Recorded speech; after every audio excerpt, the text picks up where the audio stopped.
সম্মানিত দর্শক বন্ধুরা, আসসালামু আলাইকুম। আশা করি আপনারা সকলেই ভালো আছেন। আল্লাহ রহমতে আপনাদের দোয়ায় আমিও খুব ভালো আছি। আজকে যে বিল্ডিংটার ভিডিও আপনারা দেখতে চলেছেন, এটা ৩ রুমের একতলা বাড়ি। বেস থেকে এতটুকু পরিমাণ কাজের জন্য কত টাকা খরচ হয়েছে সবকিছু জানতে পারবেন এই ভিডিওর মাধ্যমে। আপনারা যারা বাড়ি করতে চান তারা ভিডিওটা স্কিপ না করে শুরু থেকে শেষ পর্যন্ত দেখে যাবেন, তাহলে বাড়ি করার কিছু ধারণা পাবেন। দর্শক, আমাদের এই বাড়িটার বেস করা হয়েছিল ৪ ফিট বাই ৪ ফিট এবং বেজে ১২ মিলি রড ব্যবহার করা হয়েছিল। আর প্রত্যেকটা কলমে ৪টে করে ১৬ মিলি এবং ২টা করে ১২ মিলি, টোটালে ৬টা করে রড ব্যবহার করা হয়েছে এবং রিংয়ের রড ব্যবহার করা হয়েছে ৮ মিলি রডের। বিমে ব্যবহার করা হয়েছে ৪টে করে ১৬ মিলি এবং রিংয়ের রড ব্যবহার করা হয়েছে আট ৮ মিলি। দর্শক, অনেকেই চাচ্ছেন কিন্তু এমন সুন্দর ডিজাইনের বাড়ি করবেন খুবই অল্প জায়গায়। আমাদের এখানকার এই বাড়িটা করতে আমাদের জায়গা লেগেছে মাত্রকে ২%। এই ২% জায়গার ভিতরে অনায়াসে খুবই সুন্দরভাবে ৩ রুমের একতলা বাড়ি করতে চাচ্ছেন। আমাদের এই বাড়িটার ভিতরে আছে ৩টা মাস্টার বেডরুম এবং ২টি টয়লেট, একটি কিচেন, আরও আছে বড়সড় একটি ডাইনিং। দর্শক বন্ধুরা, বাড়ি অনেকেই করতে চায় কিন্তু ও টাকা পয়সার বিষয় নিয়ে কিন্তু পিছিয়ে যায়। আপনারা যদি চান কিন্তু অল্প টাকার ভিতরেও বাড়ি করতে পারেন খুবই অল্প জায়গার মধ্যে।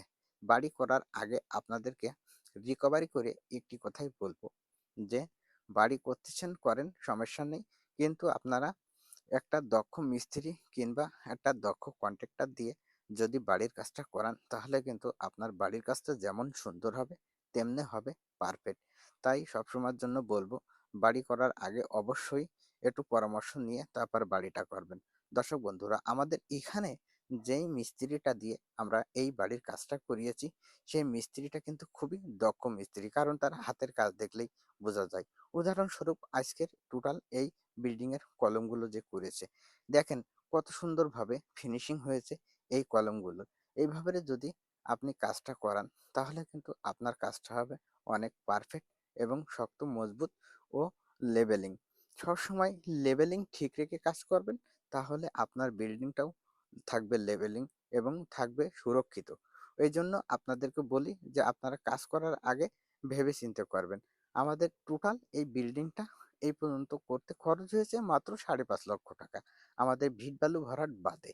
আমাদের এই এতটুক পরিমাণ ভিট বালু ভরার জন্য আমাদের খরচ হয়েছে মাত্রকে ৩০,০০০ টাকা। এখনো কিছু বালি আমাদের এক্সট্রা আছে, সেটাও কিন্তু ভরাট করব। আমরা যেভাবে এইখানকার কাজগুলো করতেছি, এইভাবে যদি কাজগুলো করা হয়, তাহলে কিন্তু বিল্ডিংটার লুক হবে আসলেই অসম্ভব। তাই সবসময়ের জন্য কাজ করার আগে বিল্ডিংয়ের লুক বা ডিজাইনটা দেখে ভেবেচিন্তে কিন্তু কাজগুলো করতে হবে। তাহলে